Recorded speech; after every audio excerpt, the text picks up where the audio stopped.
displaced persons. A lot of Ukrainians have left the country abroad to the European Union countries, and we are thankful to our foreign friends, including the EU countries. At the same time, we are aware that we must do our utmost to make sure that the Ukrainians staying abroad and those who are vulnerable don't get trapped in this human trafficking network. The representative of the National Police and its Department of specific department, you will inform us about figures, but we know that more than 9 million Ukrainians are considered to be displaced. 6 million of them have been registered abroad. More than 300,000 have received the status of temporarily displaced persons. We believe that the lion's share of them is constituted by women and children. Together with the national police, we are consolidating our efforts to warn the Ukrainian population to prevent such activities and not to get trapped into these criminal activities. We will see now visual on the figures that we have developed together with the national police and with the project under the auspices of Canada. We have worked out the recommendations for the people who have lost connection with their loved ones that are staying abroad. In the first place, a general recommendation is to keep cool head and turn to the national police units, calling 102 number in case you are staying abroad. This number is 112. You can also request and turn to the local police unit. On the next slide, we talk about the need to provide all possible and available information, meaning the last time you contacted the person, where you saw him or her. Perhaps you might have some information of a possible stay, and this data must be referred to the national police. The next recommendation states that it is important to remember that when you search your relatives, you should turn to the law enforcement agencies as opposed to the private bodies.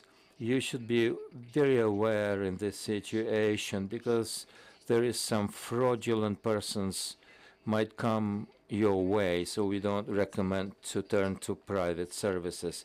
Once the national police receives such information, they're co-working with the Interpol and other international bodies in different countries to make sure that the search is underway. Once again, I would like to highlight the point that you should be discreet and not to agree to some shady working proposals. You should keep your documents or the copies thereof with you and stay as close in contact with your loved ones as it is possible. I would like to give the floor to Volodymyr Vovk, the head of the task force at the National Police, reviewing the status of people who are deemed to be victims of human trafficking. Welcome, dear colleagues, journalists, and participants of this press briefing. A good news to begin with. Starting next month, the State Department of the United States, in its report on human trafficking, stated that the government of Ukraine is doing enough steps and taking enough steps to combat the human trafficking, and the country is in the second group of such countries. There are 4 groups altogether, and we should know that this is a positive and a very good result. In a nutshell, on the steps that have been taken over the last year, we have conducted 4 webinars with the International Organization for Migration, for the local authorities, bodies, and regional authorities working on the identifying cases of and establishing the reasons and possibility for granting and conferring the status of the victim of human trafficking. Secondly, 4 seminars under the auspices of the OSCE to help the families in the time of war, targeting the specialists of the social care system, called to provide help to those who are potentially likely to be victims of human trafficking or those who have been identified as such victims. Next point, 29 packages of documents have been developed, according to which 25 persons were identified as victims of the human trafficking. Now, the main point for us to get together here, the military aggression, crimes committed by the aggressor state relating to the civilians in Ukraine, detention, and other issues that have sharpened the issue of exploitation through the prism of the Ukrainian criminal code. We have now seen first 3 cases.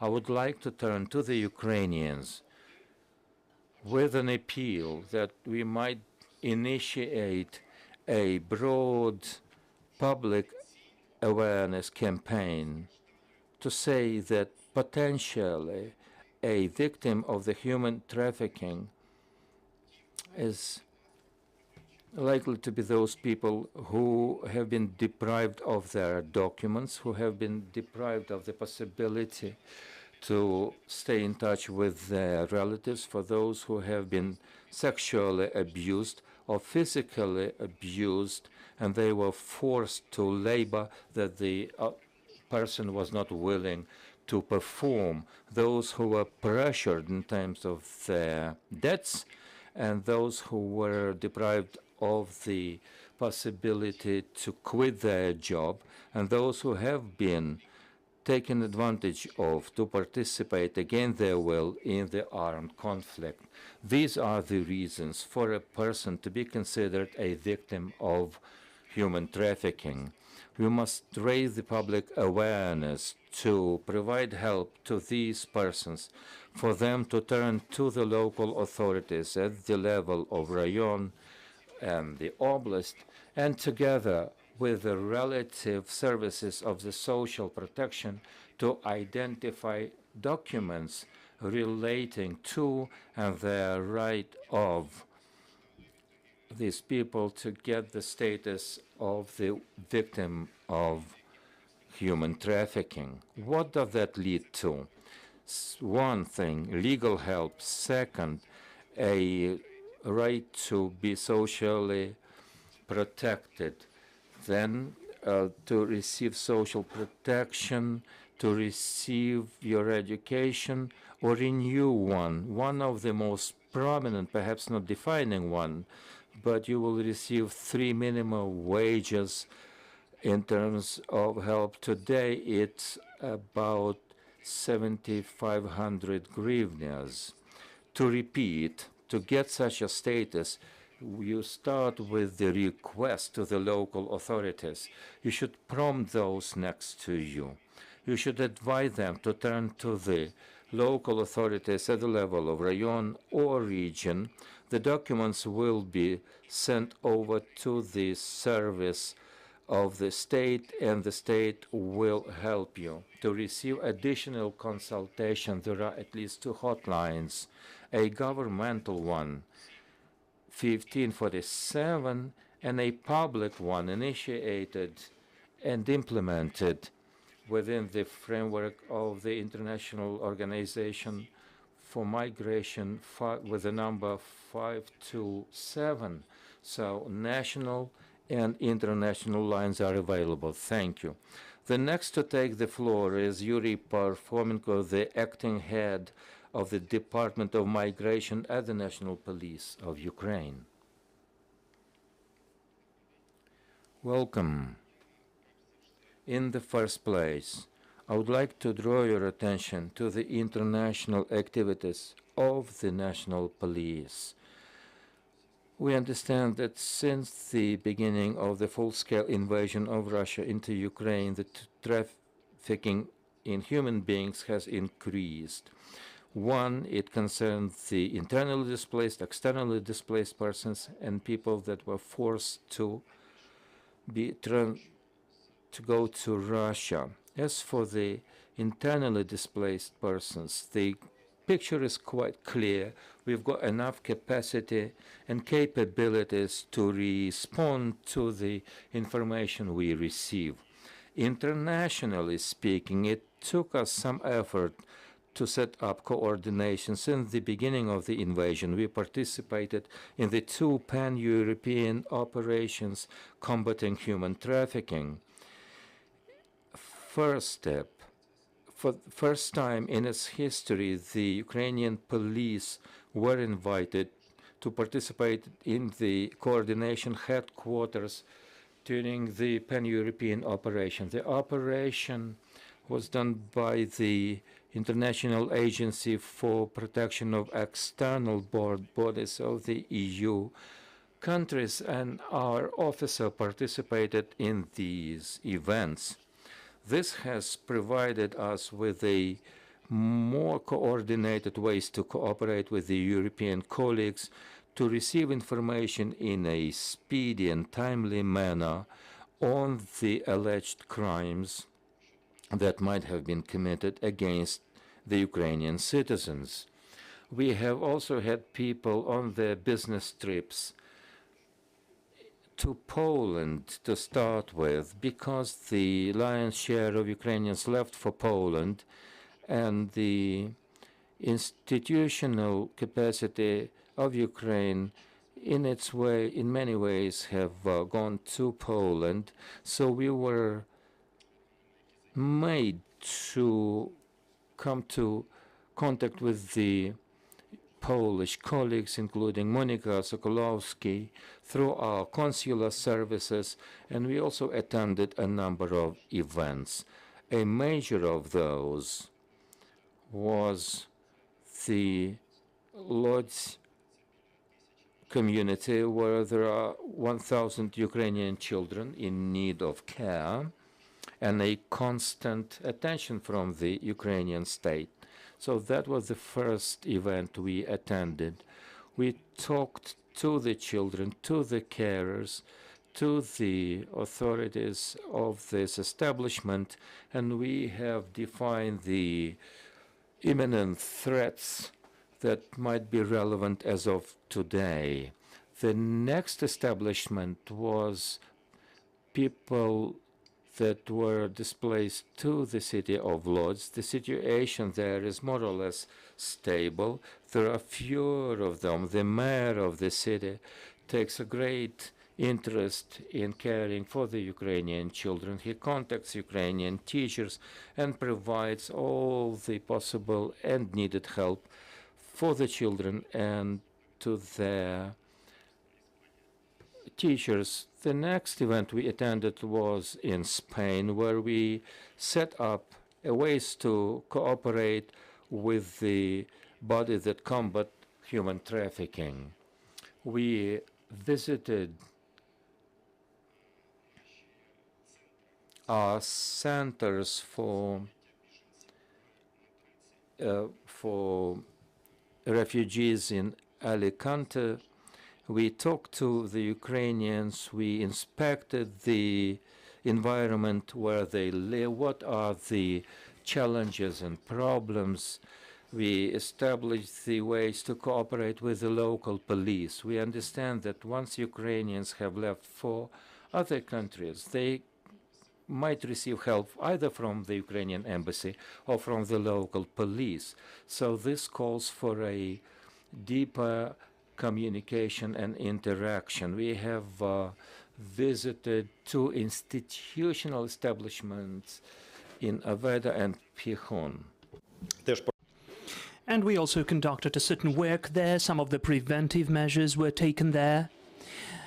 And we did not see any threats and hazards, so the work is conducted on the highest level. The only issues which can be raised there, and it was raised by our ambassador, that is registration of our citizens, because the police is checking just the documents, the IDs of the people who have arrived, giving it to the social service, which in its turn is sending to the dislocation places where they just in fact accommodate them, and then the registration of the citizens is done by the city where they are located at. So there is no overall registration of our citizens. This is an issue, and our ambassador knows about that. The next trip, the business trip, was to Moldova. We have visited, first and foremost, the tent campus, not far from the cross point there, of Palanko-Dobne. We also communicated with our citizens there, listened to them. Everything is okay there. They are provided by everything, the medicines, the food. They have enough of care. From this tent campus, they've been relocated further to Moldova, and they provide them some accommodation. We have seen how they are working there. They really conduct a very thorough work by the ministry. They communicate with each of our citizens, they check each one of them, and they ask each and every one what are the issues, how they can be solved. So this work is really done and conducted. Since the beginning of the full-scale invasion with Europol,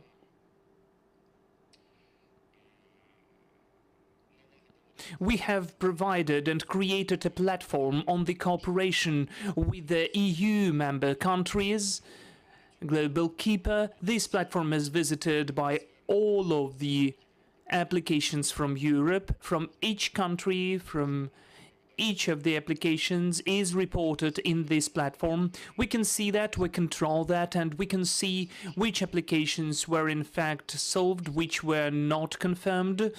We would say that there were only 49 of those applications, and only 3 of them were confirmed. As for one of them, we have the criminal proceeding closed. As for 2 more, we are investigating it. This is the use of the citizens at one of the cigarette plants. And one more complaint is into forcing people into beggary. So the European colleagues, the European police is fruitfully working in this sphere. We are cooperating and doing as much as possible to guard our citizens abroad. Thank you for your attention. Thank you. And now we give the floor to Mydlovets. That's the representative of the International Migration Organization.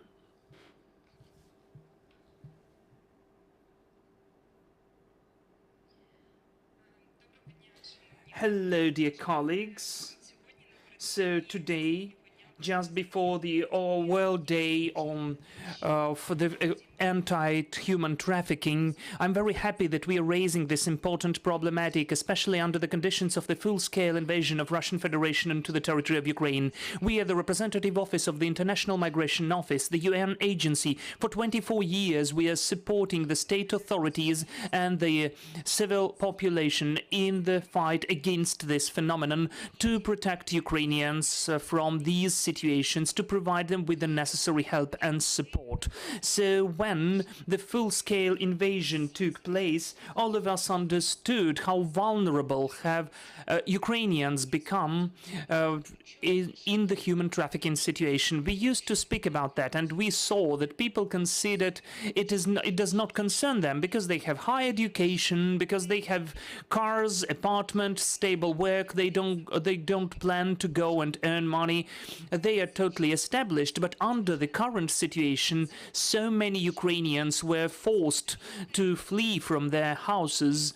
Lots of them lost their houses and job places. Lots of the Ukrainians had to leave abroad, not because they wanted to go there, but because the conditions, the circumstances were to provide their security. So the people, when we speak about vulnerability, the vulnerability has increased really significantly. And we, together with our partners from the state authorities and civil society, the first thing what we thought that we need to provide the informational security and awareness of people, which could be proposals, which could be triggers, which you shouldn't agree for.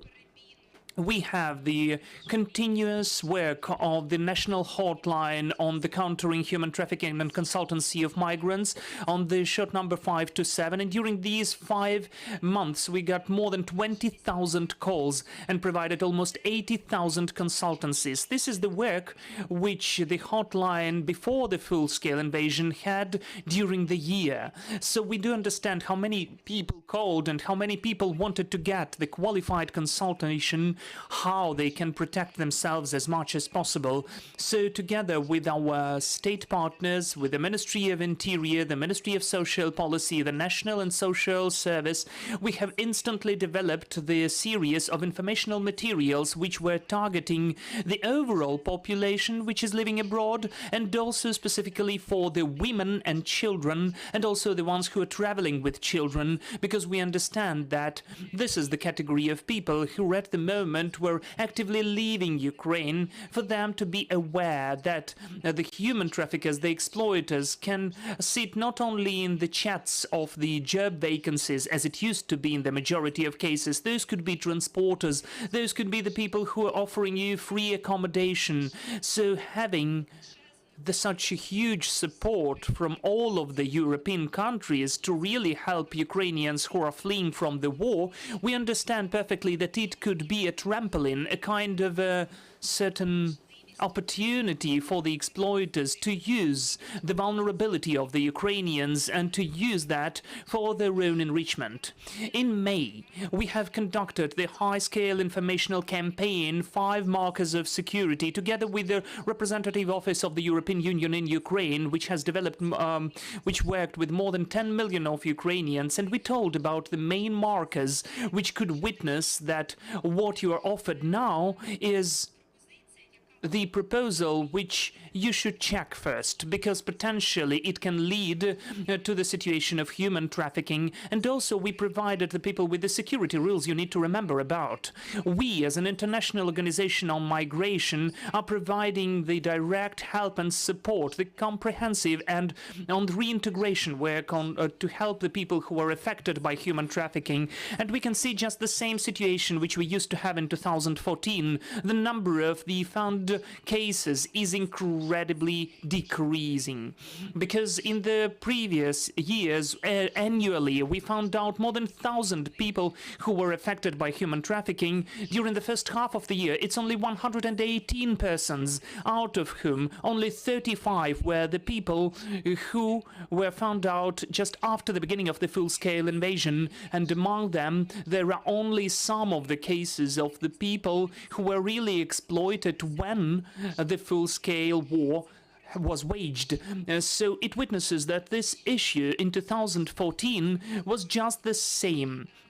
The impact of the armed conflict onto the human trafficking situation, we could see it in the end of 2015, when to the high scale we began the discussions of these cases. There can be several explanations for that. First of all, that people at this moment, first of all, are taking care about their own security, and they don't think about what is happening to them now. This is not human trafficking. They just describe it as, I was unlucky, I was really deceived, but they gave me accommodation, so it's okay. So they don't know about those triggers and markers which could witness that this is the situation of human trafficking. Secondly, just elementary, they need time for human trafficking. There is no time to hire a person to provide exploitation, for the person to flee or to be liberated, and for the person to understand that what really took place is human trafficking, and to go to the state authorities, to the NGOs, to the international partners to get help.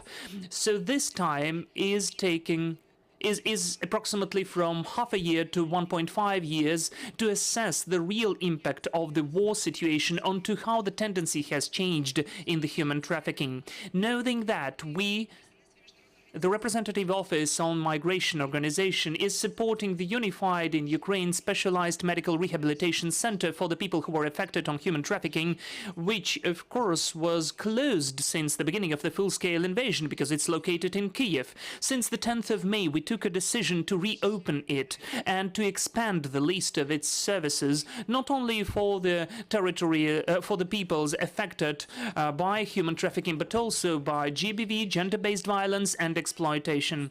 If we looked on the statistical data among those 118 people who we identified, who we provided help during the first half of the year, 50% of them were exploited within Ukraine. And this is the tendency which we can see since 2020, since the COVID pandemic, which is first of all connected with the closing of the borders, and that lots of people have lost their jobs, so they were searching for those jobs within Ukraine. And what we can see now, and what we would like to warn you about, that there can be an increase of cases of labor exploitation, not just human trafficking in the classic meaning, when the people are, they take the people's IDs, documents, where we see physical and psychological violence against the person with the aim of exploiting. But when the person is just promised some work and in 2 weeks they say you don't suit it and they don't pay money. Unfortunately, this is the tendency, and we are already getting such applications and complaints. We can see that, unfortunately, those complaints will be more numerous later. The International Migration Organization is providing the comprehensive support in addition to the help which the state is providing, the social services. This is the medical, psychological, legal help, the help for the family, the help in the tuition and training, in the starting of your own business, the self-employment, for to provide the comprehensive work for the person to get out of this situation. And of course, we are supporting the efforts of the state that for people to get to help among the state authorities, to identify their status, because it witnesses what was mentioned by the previous speaker, Volodymyr, that the state's efforts against human trafficking. We really do hope that the war will not just get rid of all this incredible piece of work which Ukraine has done during the last 15 years in the creating of the comprehensive response against human trafficking in Ukraine. And now, knowing that there is an incredible amount of volunteer organizations and NGOs which are not specialized service providers, still they have constant access to the vulnerable people who get to them to get help. So we are planning, since September, we plan to provide small informational sessions for the non-specialized service providers as for the signs and symptoms in the human story, which can witness that what really happened is the human trafficking situation, and which contacts can be found at the local social services, specialized NGOs, the police, where you can get to get help and to punish the perpetrators. And we are doing all of that together with the All-Ukrainian coalition of NGOs on countering human trafficking. The representative of this coalition is today with us, so I guess that's it from me in this speech, and I'll give the floor to her. Yes, that's it with your work. I give the floor to Oksana Shliusar, the acting deputy head of the All-Ukrainian coalition on countering human trafficking. Hello, dear participants. Hello, dear journalists. Today, this is the first time when I am the acting deputy head of the coalition, and our coalition of NGOs has been created in 2011. As of today, it covers 31 organizations, and I would like to tell you that each of those organizations each core of the organization never stopped its work. Whenever those people are working, or maybe they were located in any of the regions of Ukraine, they were trying to do what should be done. They were trying to provide help and support. They were trying to disseminate information, how people should search for information. They tried to found and implement lots of projects which foresee support for the internally and forcefully displaced people, or the support of the people who are coming back from the occupied zones. I'm working at the NGO which next year will celebrate its 25th anniversary, and this is also a long period of time for the work in the civil sphere, and it's so important to understand that and to feel that today, at the moment, both the representatives of the NGOs and the representatives of the state authorities and of the executive branch are one and only powerful, unified organism or mechanism which is not only interacting and cooperating, but is also responsibly treating and has a responsible attitude towards its obligations. We understand that every day just responsibility makes our victory closer. Well, you know, getting ready to this speech, I was thinking what I will be speaking about. So I was thinking what we should expect for. And of course, today, as it was already mentioned by my predecessor, Iryna Mydlovets, we don't have that many complaints for the hotline for the people who could be in advance identified as the people who were affected by human trafficking. But I know that those complaints will be much more numerous, and we will have much more applications from the women and girls which were used in the sexual services and who were exploited. We will have much more complaints about the cases of labor exploitation, both within the country and beyond it. And we will have lots of applications and complaints, as we have now, how to get social payments and support, how to find jobs securely. And now we can state the fact that, really, Ukrainians have become incredibly vulnerable, taking risky proposals, and because they were just fleeing from the war. And you have heard how many migrants we have within Ukraine, as it was mentioned by Kateryna, and how many of them had to move from Ukraine searching for shelter and getting to the EU countries searching for temporary protection. So when they find themselves out of their zone comfort, losing their accommodation, losing the opportunity to communicate with their relatives, of course those people are becoming vulnerable. It is so important to make them aware about the security markers, the markers of secure behavior. But we need to understand that those new challenges have to be calculated in advance to be ready for them. So again, today I'd like to emphasize what's important now, that both the NGOs which are included into the coalition and which are not included but with whom we are closely cooperating, and the state service, the representatives of the National Social Service and the representatives of the international organizations which are supporting our project are helping to calculate, to understand the issues in advance, beforehand, and to be ready for them.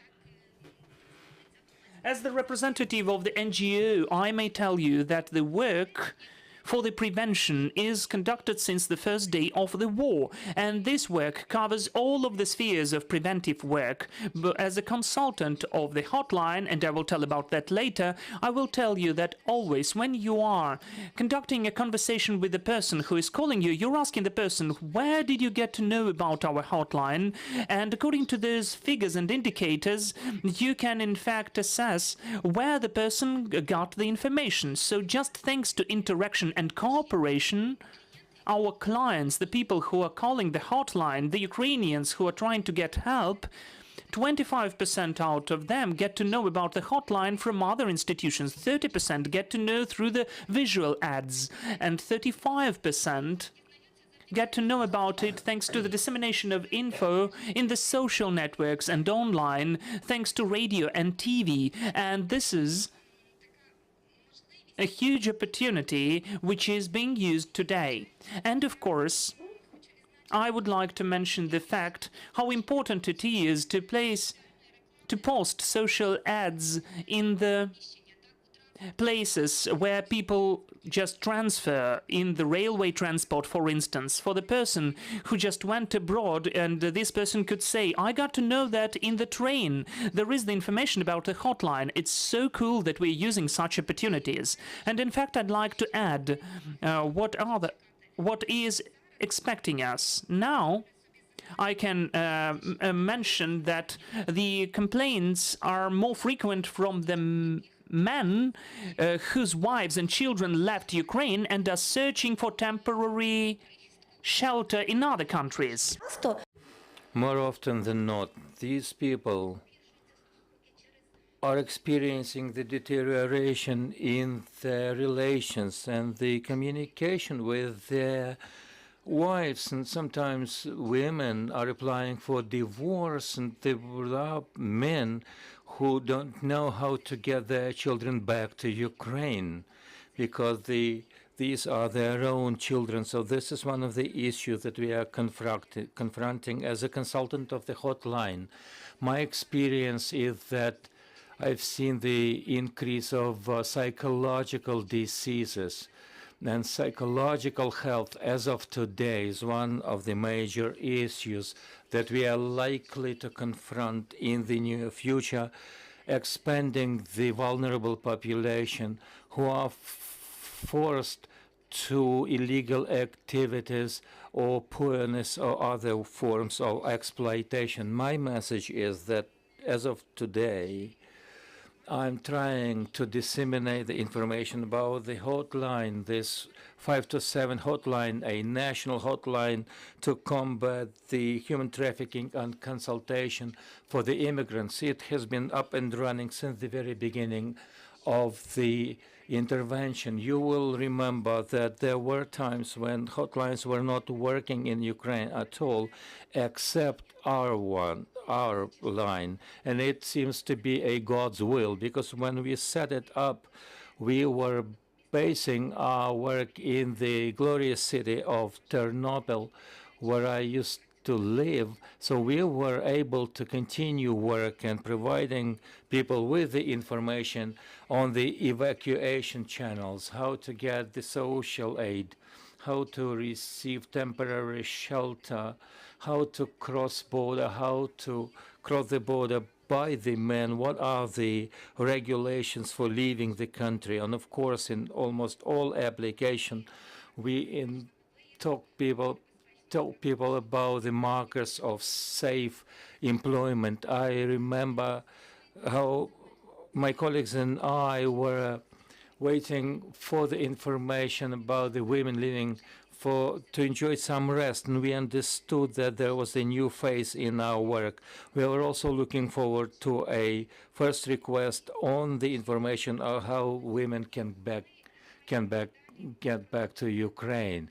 So there are continuing challenges that we are trying to cope with. So I call on you. Once you have questions and requests, you should be doing this in a self-awareness manner. There is a hotline available. You will receive the information, and it will depend upon you to make further steps. We will now give the floor to the online feed with the Nadia, and we are ready to listen to you. Welcome, dear colleagues, citizens, journalists. Let me present to you the work of our NGO. We are based abroad, and I would like to share with you our presentation, which is a very brief one.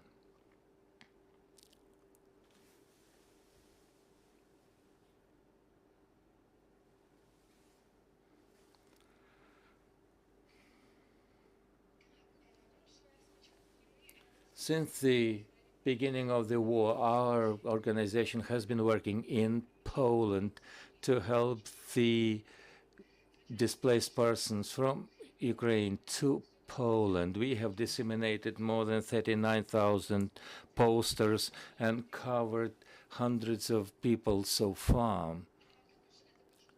We have also initiated dissemination of preventing materials and city lights in European countries, and this has become very urgent.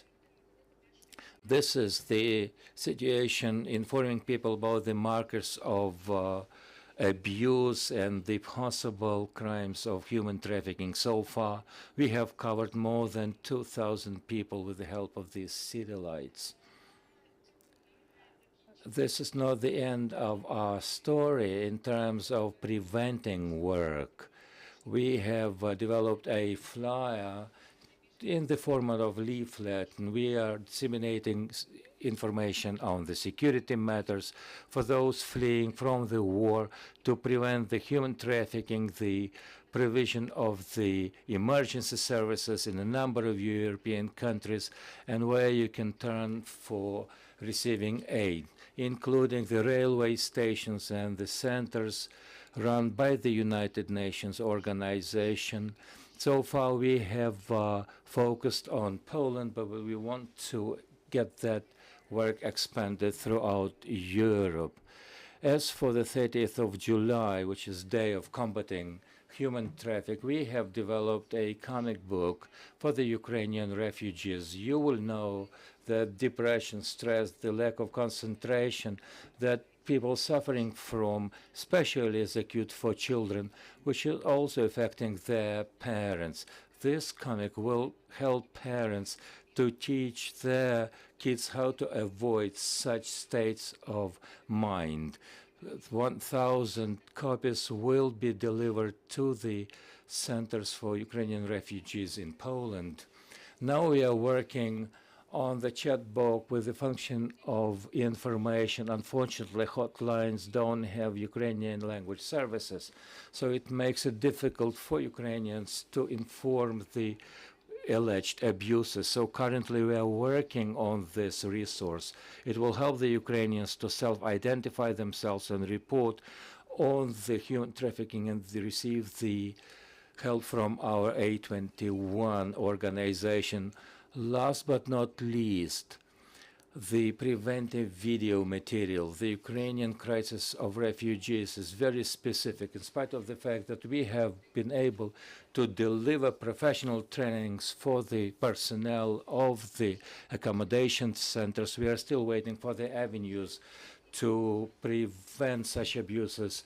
In terms of the Ukrainian refugees, our team has decided to make a video on the secure employment in the European Union, because there are cases when Ukrainians were employed in terms of employment, they were abused. We are also now the situation when volunteers tell us the situation when people cross the border, the first question people ask is, where do I get my first job? So this is a very vulnerable social strata. We will disseminate this information through our partners to make sure that the message gets across to the Ukrainian citizens with the available QR codes to cover as many people as possible. I would like my colleagues to run the video, the presentation of our seminar, for you to understand how we are working. Welcome, my name is Yuriy Sachenko. I, as nobody else, know what it means to flee from Ukraine. 131 criminal cases have been initiated, including 12 cases of human trafficking. Many people were presented with a notice of suspicion, and a number of cases have been initiated in the Ukrainian courts. Illicit trade in human beings is a very serious problem. This problem is very important for us to make sure that you get registered. Refugees are, of course, a especially vulnerable group. According to the UN information, there are more than 80 million people who are displaced. This is a serious and challenging illegal activities. Safe employment,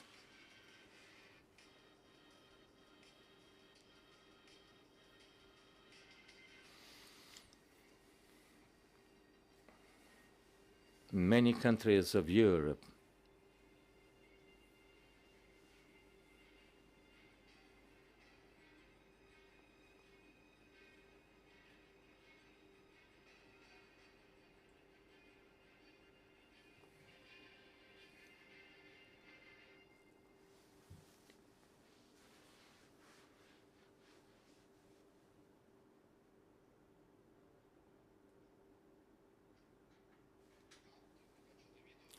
We have watched the video and we are thankful to you. I would like all the panelists to join me here on the podium because we are now turning to the Q&A session.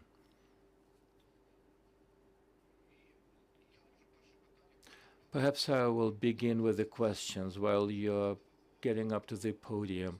You have talked a lot about registering of the criminal activities, but it all relates to the European Union countries. We understand this are the countries where there is established rule of law.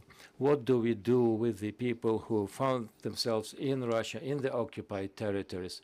Is it possible to get them registered, and how to keep track of these violations? How can we get our people to get help? I will begin, if you will. This is the urgent issue of our agenda. At the coordination headquarters, when we work with the children, hundreds of thousands of Ukrainians have been forcibly deported to Russia and to Belarus. According to the data of the National Information Bureau, we have identified more than 5,600 children, and I'm talking about children only, who have been deported to the aggressor state. We are also aware that the real number is much higher. And today we are developing the mechanisms to return the Ukrainian citizens into Ukraine, including children. I know that in May, the Europol agency has created a Ukraine task force working with the temporarily displaced persons in the European Union, in Europe in general, including the aggressor state of Russia and in Belarus. To the best of my knowledge, this task force will have their sitting today, and the leading country is Austria, including the Slovakia country, Poland, Romania, and other countries. Of course, the law enforcement and Ukrainian police are represented there. One of the issues that they will tackle today is the matter of identifying citizens who have been victims of the forced deportation to Russian Federation and the Republic of Belarus. When we talk about statistics, it should be highlighted that the National Migration Police are participating in a number of international operations combating human trafficking. As of now, there are 12 criminal cases provided by the Ukrainian Criminal Code, which is human trafficking, including children.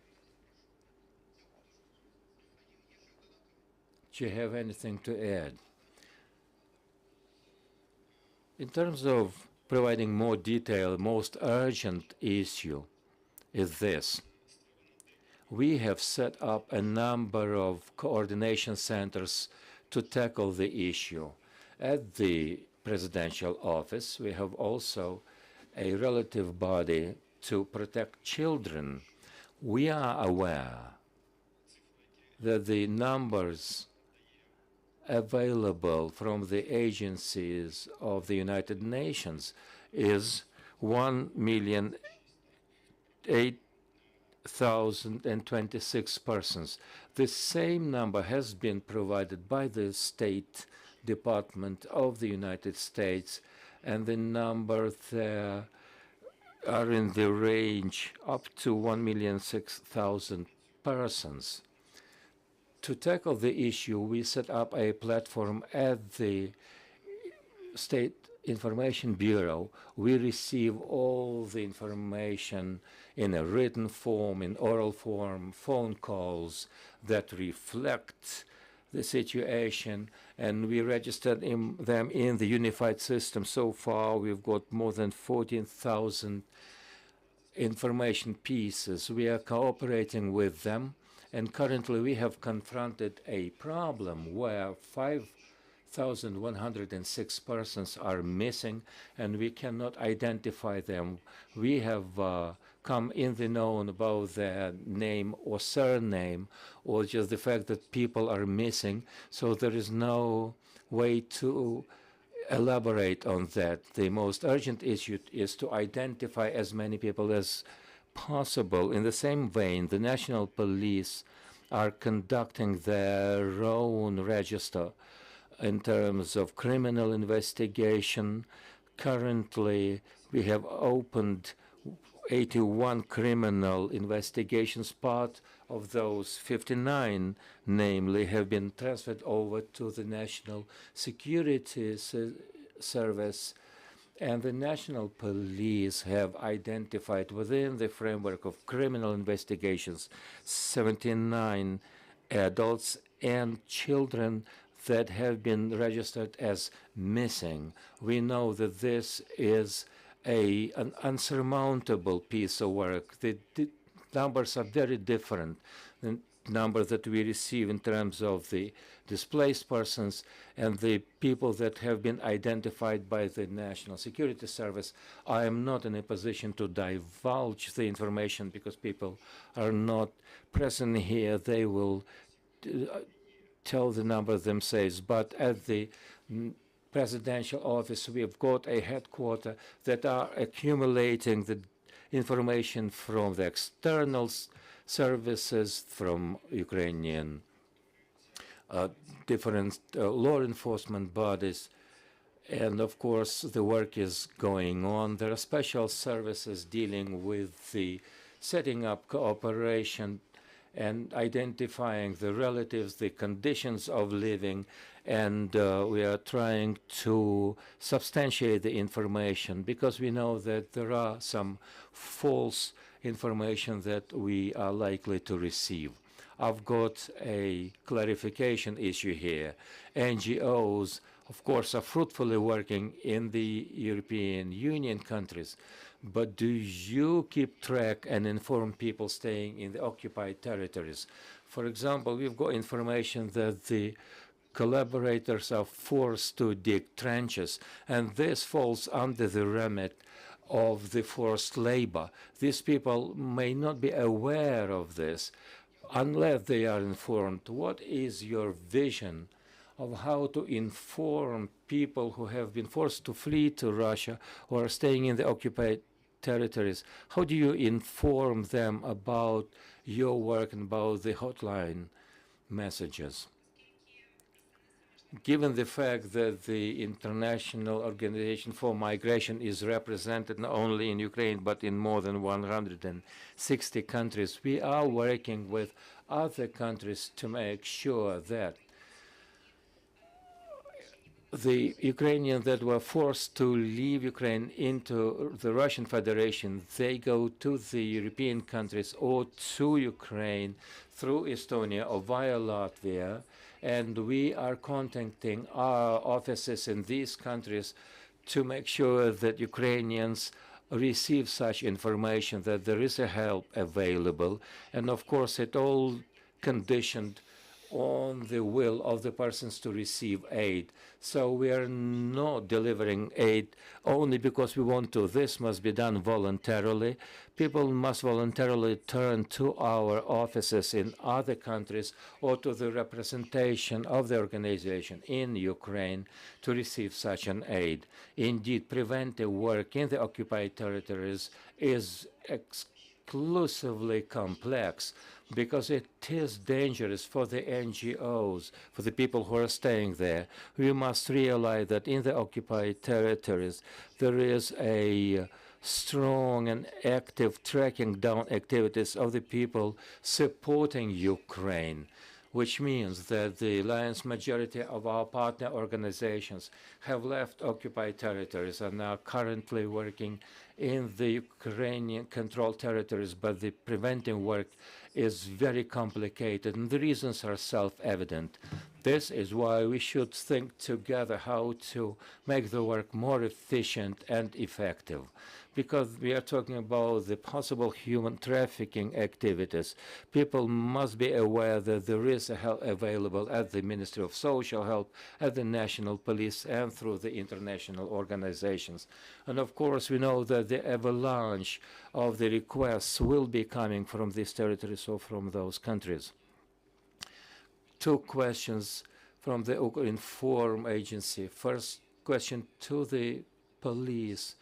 Iryna Mydlovets mentioned that it's difficult to work out the trends of the human trafficking in Ukraine, but the numbers of people and geographically wise, what can you tell us? What's your take on the situation in general? So, do you mean what is happening as of today? How many criminal proceedings we have? For instance, you'd like statistical data. The statistics is not changing. We do not see any outburst of this type of criminal perpetrations as of now. According to 77 criminal proceedings, 30 people were announced about the suspicion. This indicator is just the same as we used to have during the previous years. 35 persons are now are considered to be affected and within those criminal proceedings, and as it was already mentioned by the colleagues, 25 persons are now considered victims. So we did not see the increase as for now of this type of criminal perpetrations. What about the geographic distribution? As for the geographic distribution, we don't see any changes as well, but we can see that the threat will be there in the places where we have the biggest number of displaced persons. I mean the externally displaced persons, because we understand that they are deprived of accommodation, of remuneration, so maybe they were deprived of some of their savings and belongings and so on. So, of course, those are the people who will be most vulnerable. As for those types like human trafficking or labor exploitation, we understand that every single person would like to get money and means for existence, to get money to acquire accommodation and so on. So people can just carelessly go to some work and give the information on their IDs. We understand that they can be deprived of those documents, they can be forced to accomplish some works. Maybe they will be even restricted to move. That is why the biggest threat is seen in the regions where we have the biggest number of the displaced citizens of Ukraine. And the second question to all of the participants, could you please tell, as for the situation abroad, the Ukrainians abroad, do you have any facts which would witness maybe the most renowned facts that in Spain and Moldova you have been working, but you don't have the full coverage? So what are the most noticeable facts? Are they from Russia or Belarus? Where are they from? Thank you. As of the countries abroad, as for now, it's hard to assess Russian and Belarusian situation. We understand that we do not have access, and we do hope for the state. For the state which would create a certain mechanism. And maybe post factum we could register some of the cases of human trafficking later. But as for the European countries, it is under control because, as I've already mentioned, We have worked in Spain, Moldova, France. We also used to be at the preparatory meeting of the All-European operation, which will be conducted in September, about the involvement in labor exploitation, but we are in permanent touch with European colleagues. As I've already emphasized, as for now, we have 49 requests. Only 3 of them were confirmed. Only about 3 requests we've started and launched criminal proceedings, and 1 criminal proceeding is already closed, as the police has already found out the essence of the case. That was about sexual exploitation, but we did not find any proof of that. As for the cyber platform, it is working continuously. Europol, the exchange of information is done 24/7, and international business trips to Europe are only planned. Now we are planning to go to Germany. We are trying to make our work with consulates in order. We have some insignificant cases which we try to respond as quick as possible, and the police from European countries responds quickly as well. One of the cases which I could name, which was not within the criminal proceedings, about our children's 16 to 18 years old leaving the country. We do understand that the legislation allows to move the children since they're 16, but Europe doesn't have such a permit. They can move on their own since they're 18. So, as for Staleva Vola, if I'm not mistaken, as far as I remember, there were 43 children like that. And as of now, in Poland, our consulate service has been involved as well, and now they are given either to the legal custodians or to their parents. Thank you so much. Yes, sure. Well, I'd like to speak about non-typical cases. Those are not situations of human trafficking, but we cannot identify them as cases of human trafficking. Still, those are the options which are, unfortunately, we can see so frequently. For instance, a person is under the program of temporary protection in Poland, for instance, and there is the person who is providing some shelter, some accommodation, saying, I'm providing you accommodation, so please, you can work at my place, in my greenhouses, or in my orchard, or somewhere else. You're living here, so please, you need to be grateful for that. Or, for instance, they may say, let me help you to do everything quicker. If you give me your IDs, your documents, everything will be very quickly without any issues, and you will have an opportunity to get some financial support or anything else like that. Or they can say, I know what state you're now in, how hard it is for you, so let me give you an opportunity to work. But the salary could be tiny, and it does not correspond to the level of the salaries at the labor market at this country. And the person may not even know about that in this situation, may not think about that. So, I'd like to say that now we have sufficient number of requests and complaints that people are calling being abroad. We are asking them, how do you find us? And they say, I'm just calling 5 to 7. Yes, thanks to nice roaming packages, people have an opportunity to get to the hotline directly from abroad. But as this hotline is well promoted and people know this number, even being in the situation under the heavy combat and warfare, being abroad, they can call this line.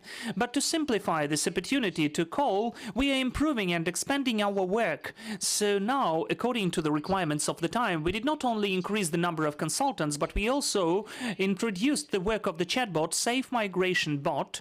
This is the chatbot 5 to 7. Thanks to this chatbot, you can get to know some info about the conditions of arrival to the country and the rules of the secure migration, and what's also important about the contexts where you can find support for those who are staying in Ukraine or for those who left Ukraine. Thank you. Thank you so much. Are there any questions left? No questions left? Well, I would like to add, yes, sure.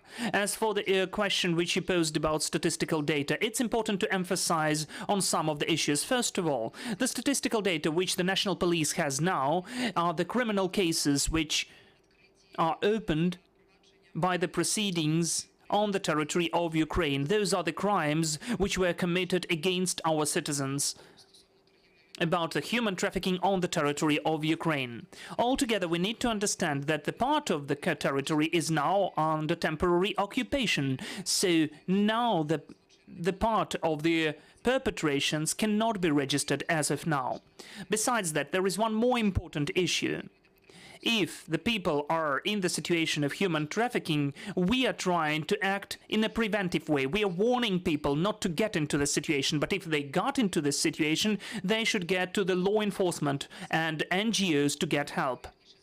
So this is most probable that the statistical data will be given a bit later, when we are able to register all of those crimes and perpetrations. And of course, some of the crimes committed on the territory of a different state is done by the law enforcement, is registered by the law enforcement authorities by those countries.